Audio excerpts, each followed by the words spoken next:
सिद्धिभ्यः ॐ नमः सिद्धिभ्यः नमो वरिहन्ताणम्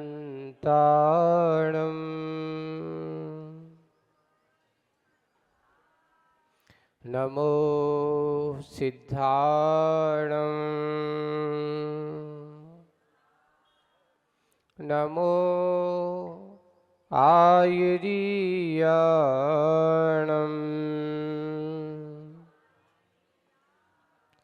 नमो वज्रायाणम्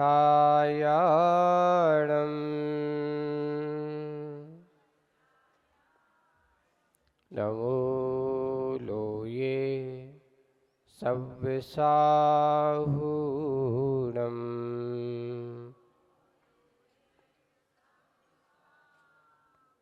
बोलिए पंच परमेष्टि भगवंतों की जय।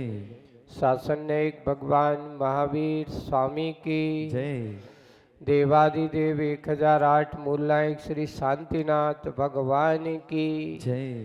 परम पूज्य आचार्य गुरुवर श्री विद्यासागर जी महाराज की जय। आचार्य श्री समय सागर जी महाराज की जय। और पंच परमेष्टि महामंडल विधान की जय। परम पूज्य द्वितीय संत पूज्य गुरुदेव श्री अजित सागर जी महाराज की, समस्त मुनि आचार्य संघ की।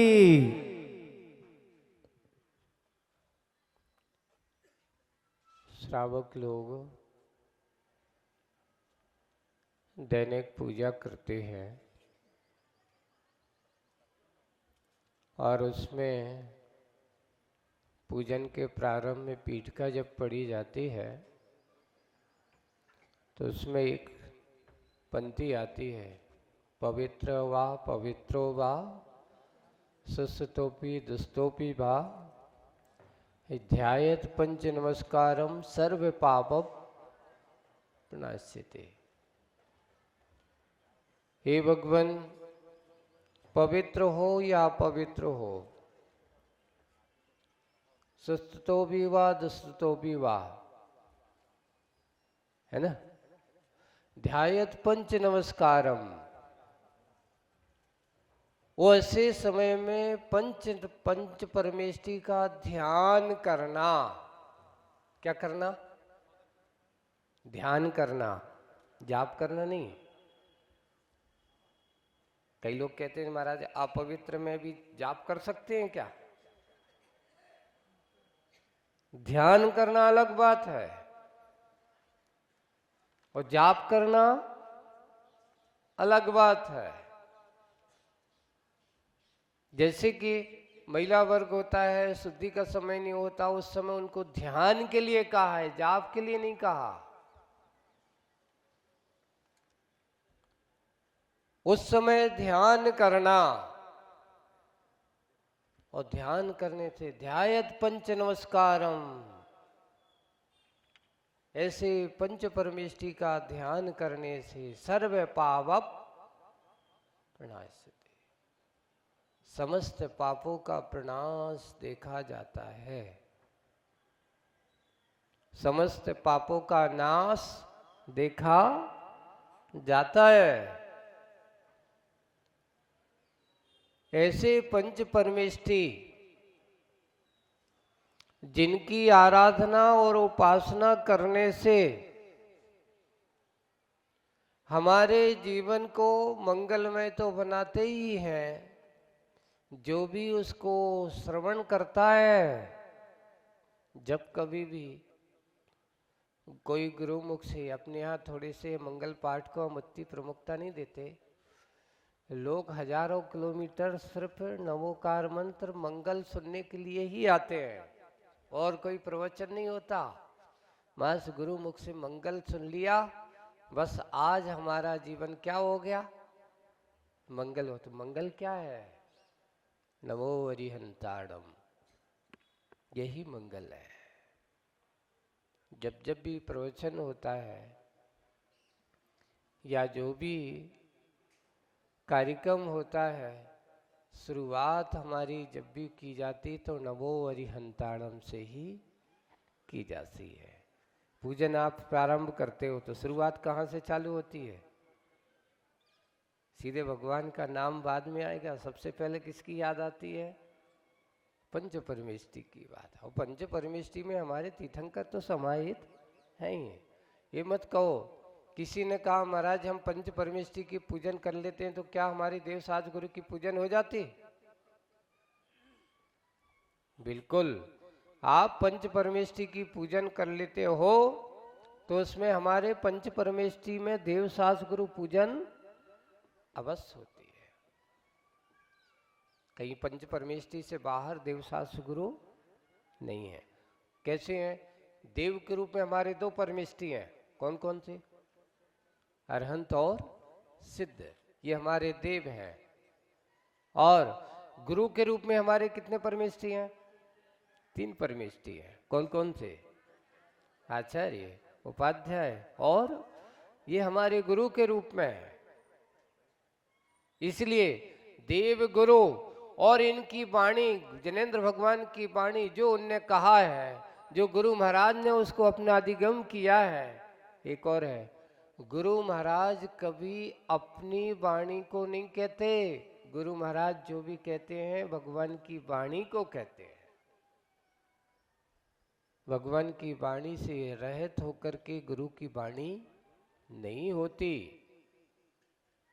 और गुरु की वाणी जो है ये समझ लेना कि गुरु महाराज ने कहा है तो वो भगवान की वाणी के अनुसार उन्होंने बोला है, आगम के अनुसार ही बोला है। और जहां आगम के अनुसार बोला जाता है वही सही गुरु वचन माने जाते हैं। आगम के अनुसार अगर नहीं है तो वो गुरु वचन नहीं होते। इसलिए हमारे गुरु महाराज सच्चे देव शास्त्र गुरु ये पंच परमेष्टि के अंतर्गत ही है। ये पंच परमेष्टि महामंडल विधान यहाँ पर अपने अच्छे से 5-6 दिन में बड़े भक्ति भाव के साथ 16 तारीख से आज 21 तारीख तक तात्कालिक कार्यक्रम के रूप में बहुत कम समय में लोगों ने कहा कि महाराज आप आ रहे हो तो कुछ ना कुछ तो हम करेंगे, सभी लोग कमेटी वाले। तो मैंने उनसे कहा क्या करोगे? बहुत सारे विचार मंथन हुआ कि समूषण विधान करेंगे। समूषण विधान में फिर इतने जल्दी समूषण कैसे बनेगा ना? तो क्योंकि उसमें समूषण विधान बंद करना है तो फिर समूषण बनने में थोड़ा समय लगेगा। तो उस समय फिर विचार ये हुआ कि पंच परमेष्टि की आराधना सबसे बड़ी आराधना है। और ये 5-6 दिन में धन लक्ष्मी वालों को अपने सही वास्तविक रूप से आत्मिक धन को प्राप्त करने वाली ये आराधना का दिन था। अब ये बात अलग है कि किसने कितना धन प्राप्त किया वो उसके हाथ में है। एक कहावत है, ये बताओ गंगा में स्नान करने से शीतलता आती कि गंगा का नाम स्मरण करने मात्र से शीतलता आती है? एक और है, ये बात कई लोग कहते हैं हम तो घर बैठे बैठे नाम ध्यान कर लेते हैं। ऐसा नहीं है। कभी कभार उसमें अकेला काम नहीं होता, गंगा की गहराई में उतरोगे तो शीतलता का क्या होगा? अनुभव होगा। वैसे ही आराधना के कार्यों में मात्र भावना से जब जब श्रावक को आराधना का काम करने की बात की जाए तो वहां भाव से नहीं, मात्र घर बैठे महाराज जी हम वहां तो नहीं जाते पर घर बैठे बैठे यहीं से सुनते सुनते करते रहते हैं। नहीं, ऐसा नहीं होना चाहिए। हमें उसमें क्या है, सहभागी बन करके उसका आनंद लेना चाहिए।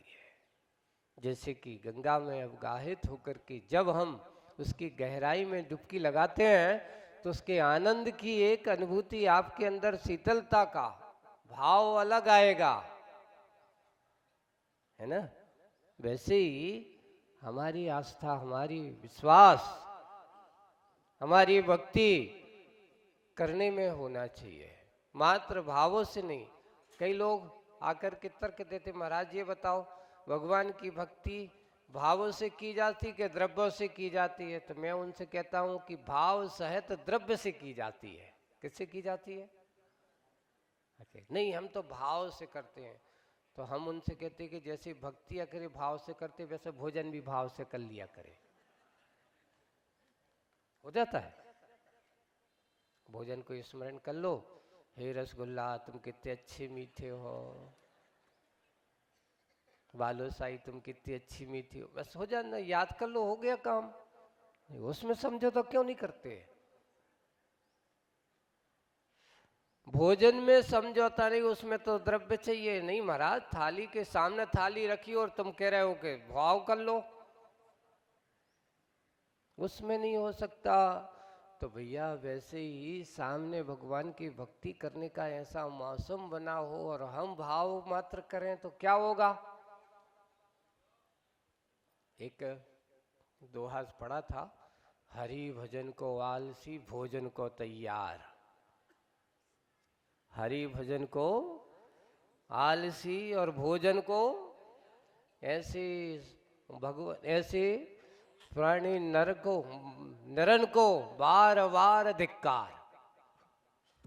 उन्होंने लिखा कि ऐसे जो प्राणी, जो नर हैं, मनुष्य हैं, कि भोजन के लिए तो हरि भजन को, भगवान की भक्ति करने के लिए तो क्या है, अभी हमारे पास समय नहीं है, आलसी। भगवान की पूजन करते हैं तो कहते महाराज नींद नहीं खुलती। भगवान की भक्ति करने के लिए कहा जाए तो महाराज दुनिया के काम हमारे सामने होते हैं, महाराज जी फुर्सत नहीं है, हम क्या करें।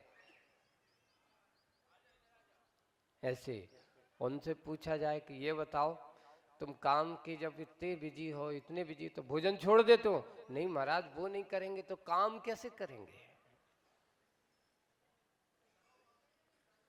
बंधुओं, अगर जिसके जीवन में प्रभु भजन मुख्य होगा, उसके लिए काम का कभी अंत होने वाला नहीं है। सब कुछ हो और भगवान की भक्ति अगर हमारी पहली प्रमुखता है, भगवान के प्रति हमारा समर्पण अगर है, सच्चे देव सास गुरु के प्रति हमारा समर्पण भाव है, तो आपको दुनिया के किसी भी कोने में चले जाना, वन में भी बैठ जाना, तो भी तुम्हें वहां काम मिलेगा, है ना। आपके पीछे भागेगी पैसों की संपत्ति, और अगर तुम भगवान को छोड़ करके मात्र संपत्ति के पीछे भागोगे, तो पूज्य आचार्य भगवान कहते हैं, एक हम लोगों को कहते थे, देखो तुम में और इनमें अंतर क्या है? बोले कि बहुत अंतर है। एक बार ऐसे ही प्रसंग चला, चिंतन करके आचार्य जी ने बहुत अच्छा चिंतन दिया था।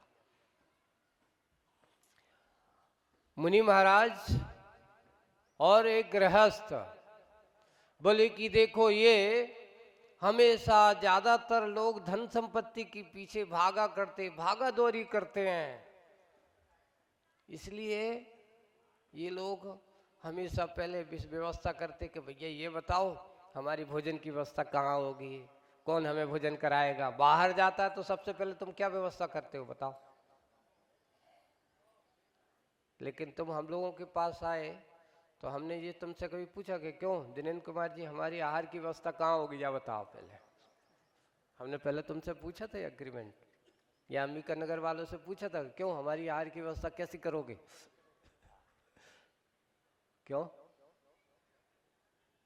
क्योंकि रागी सबसे पहले सोचता है कि हम रहेंगे कहाँ, खाएंगे कहाँ, पर वीतरागी कहता है कि नहीं। अंतर इतना है कि जो भजन को मुख्यता देता है, भोजन उसके पीछे दौड़ता है।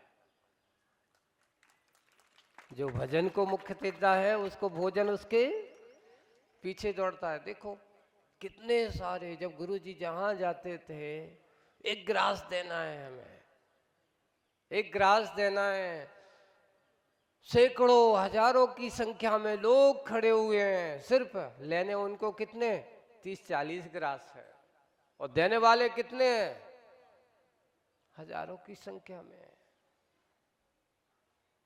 क्या होगा? यानी यही विशेषता होती है कि जिसने भजन को मुक्ता दी है, भोजन उसके पीछे दौड़ा करता है, और जिसने भोजन को मुख्यता, भोगों को मुख्यता दी है, धन को मुख्यता है, वो भोजन के पीछे दौड़ा करता है। हम किसको मुख्यता दें, भोगों को कि भगवान को?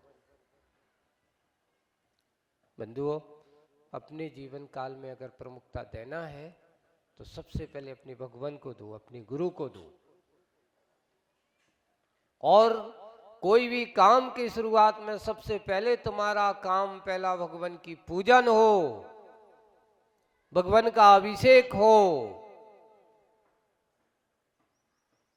तो दुनिया का ऐसा कोई काम नहीं है जो तुम्हारा कभी छूटे, कोई बाधा है।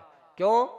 क्योंकि हम अपने जीवन की शुरुआत अच्छे मंगलमय कार्य से करें, भगवान की पूजन के कार्य से करें, पंच परमेष्टि के स्मरण के कार्य से करें, तो हमारी सारी बाधाएं, सारे विघ्न अपने आप दूर हो जाते हैं। बस जिसके जीवन में ये प्रमुखता होगी, उसके पास ऐसे ही सब कुछ अपने पास हुआ करता है। हम क्या करें? कुछ नहीं करना है। पूज्य आचार्य भगवान से हम लोगों से कहते थे, देखो तुम अपने लक्ष्य की ओर बढ़ते चले जाओ, अपना कर्तव्य करते चलो, अपने आप को मार्ग पर चलाए रखो, कभी चिंता मत करना कि मेले आहार की व्यवस्था कौन करेगा, क्योंकि तुम इसकी चिंता जिस दिन करने लगोगे तुम्हारी चिंता बढ़ती चली जाएंगी। तुम चिंता करो कि हमें आत्म कल्याण कैसे करना है, अपने भगवान, अपनी आत्म साधना में रत रहो। तुम्हारी साधना की परिणाम ये श्रावक, तुम अगर एक कहोगे तो तुम्हारे सामने 4 खड़े होंगे। बस यही करते चले जाना है। और कभी कभार तुम्हें ऐसा लगता है कि मेरे सामने कोई नहीं है, तो उस समय हताश नहीं होना। जीवन में कहाँ नहीं, किसके जीवन में संकट नहीं आया। संकट के समय अपने आप को गाफिल मत करना। बंधुओं, आप लोगों से भी कहूँगा, जब जब भी हमारे जीवन में असाता कर्म का उदय आता हो, है ना, तीव्र पाप कर्म का उदय चल रहा हो, उस समय हमें अपने आप के मन को कमजोर नहीं करना। कई लोग क्या करते हैं, संकट के समय, विपरीत परिस्थिति के समय में लोग सोचते हैं ऐसे जीवन से मरना ही अच्छा है, मरना स्वीकार करने लगते हैं, आत्मघात करना लगते। सबसे महाजघन्य पाप है जो विपरीत परिस्थितियों में जो जूझना नहीं चाहता हो। अरे आदिनाथ भगवान के सामने भी संकट आया था, पार्श्वनाथ भगवान के ऊपर भी संकट। सोचिए, तीर्थंकर प्रकृति की सत्ता वाला जीव, जिसके बारे में कहा जाता कि ऐसी तीर्थंकर प्रकृति की सत्ता है कि जो 3 लोक में तहलका मचा देने वाले ऐसे तीर्थंकर प्रकृति की सत्ता वाले जीव के पास भी पाप कर्म का उदय आया, अंतराय कर्म का तीव्र उदय चला। पूरा 1 साल, 1 साल ना कह दे, 13 महीना कह देना चाहिए, दीक्षा उनकी हुई थी। अभी आने वाली है दीक्षा तिथि। जन्म तिथि और दीक्षा तिथि एक ही है आदिनाथ भगवान की। जिस दिन उन्होंने जन्म लिया उसी दिन उनका दीक्षा तिथि भी है।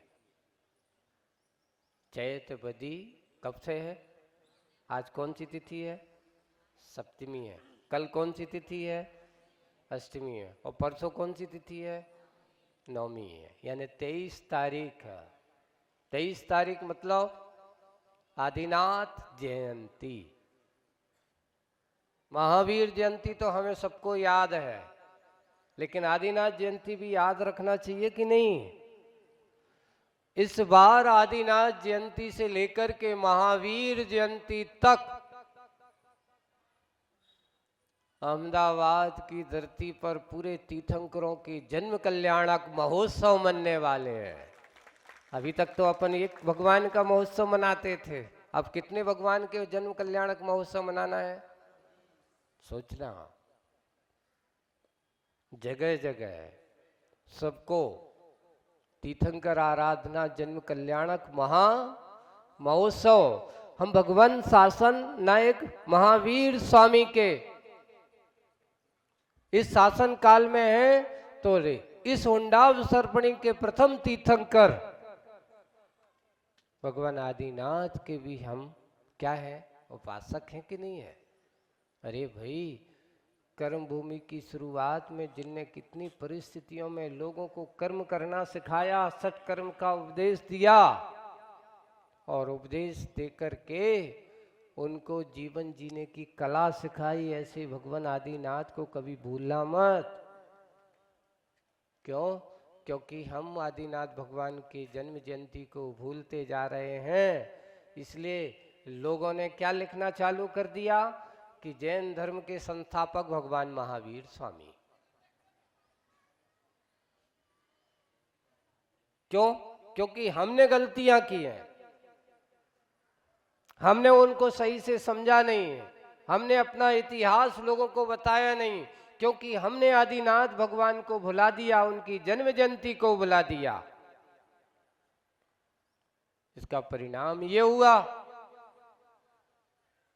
कि लोगों ने लिखना चालू कर दिया कि जैन धर्म के संस्थापक भगवान महावीर स्वामी, जबकि हमारे यहाँ जैन धर्म का कोई संस्थापक नहीं होता। हमारे तीर्थंकर प्रवर्तक होते हैं, जैन धर्म को कोई बनाने वाला नहीं है। पहली बात तो धर्म कोई भी हो, धर्म को किसी ने बनाया नहीं है, धर्म को तो लोग धारण किए जाते हैं।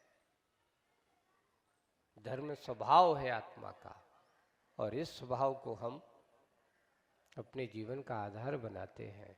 उन्होंने उस स्वभाव को पाया और स्वभाव को पाकर के अपने जीवन को धन्य बनाया। ऐसे भगवान आदिनाथ से लेकर के भगवान महावीर स्वामी तक, यानी 23 तारीख से लेकर के 10 अप्रैल तक ये महा महोत्सव का कार्यक्रम 23 तारीख से आदिनाथ भगवान के जिनालय से, कहाँ से, अरबुदा नगर, यानी परसों 23 तारीख है, और प्रातः काल भव्य जुलूस के साथ ठीक 7 बजे आदिनाथ भगवान का भव्य जुलूस के साथ नगर कहाँ पहुँचेंगे, यानी वहाँ पर सबसे पहले भगवान के रथ पर विराजमान करके आदिनाथ भगवान को कार्यक्रम स्थल पर पहुँचेंगे। वहाँ पर भगवान के अभिषेक शांति धारा, फिर आदिनाथ विधान, आदिनाथ विधान के बाद फिर आदिनाथ भगवान का महामस्तकाभिषेक भी होगा। ऐसे आदिनाथ भगवान की जयंती, और फिर वहाँ से वापस आएंगे तो दोपहर में पुनः धनलक्ष्मी वालों को सो मत जाना, रविवार है ना। नहीं तो अभी हमने देखा है कि दोपहर के समय तुम अपनी गाड़ी घोड़ा उठाओ तो कोई इधर घूमने जाता है, कोई पार्क में घूमने जाता है। ध्यान रखो, शांतिनाथ भगवान मूल नायक हैं यहाँ के। दोपहर में धनलक्ष्मी में पुनः क्या होने वाला है, शांतिनाथ विधान होने वाला है। यानी हम वहाँ से करके वापस यहीं आएंगे और आहार के बाद यहाँ सामयिक करेंगे। दोपहर में 2 बजे से पुनः शांति विधान का भव्य आयोजन। पूरा घर में जो ड्रेस है, अभी विधान की ड्रेस वाले विधान की ड्रेस में आएंगे, है ना। और जिनके पास नहीं है तो अपने केसरिया वस्त्र सबके पास होंगे। प्रत्येक घर का सदस्य जोड़े के साथ एक भव्य शांतिनाथ भगवान की आराधना, यानी उनका शांतिनाथ भगवान का जन्म कल्याणक उत्सव हम यहाँ पर मनाएंगे, है ना। महिला मंडल यहाँ के जो भी होंगे अच्छे से तैयारियां करना। आप लोगों की तैयारी क्या है? जैसे आपके घर में जब कोई ललना आता है तो आप उसको पलना अच्छे से बना के रखती हो। महिला मंडल वाले जहाँ जहाँ भी कार्यक्रम होना है तो उन सब लोगों को कह देना कि वहाँ वहाँ पर अच्छे से पलना सजना चाहिए। और पल्ला कौन झुलाएगा? लल्ला कहा। ऐसे शांतिनाथ भगवान की आराधना के समय पीबरी यहाँ पर होगा, इसलिए संकेत समझ जाना। ये संकेत अपने पूरे के पूरे अहमदाबाद में जगह जगह सब जगह इस प्रकार के कार्यक्रम हम आयोजित करेंगे। आयोजित करके ऐसे कार्यक्रम में हम सहभागी बनेंगे। आज ये पंच परमेष्ठी महामंडल विधान में हम सब लोगों ने पंच परमेष्ठी की आराधना करके अपने आप के जीवन को धन्य बनाया है। बहुत अच्छे से ये कार्यक्रम जितने लोगों ने भी भाग लिया, जितने लोगों ने अपना सौभाग्य जगाया, उनका भाग्य अच्छा बने, इसी भावना के साथ कि सबके जीवन में भगवान इनको कुछ मिले या ना मिले, बस एक ही भाव मिले कि इनके मन में पंच परमेष्ठी के प्रति श्रद्धा भक्ति करने के भाव अवश्य मिले।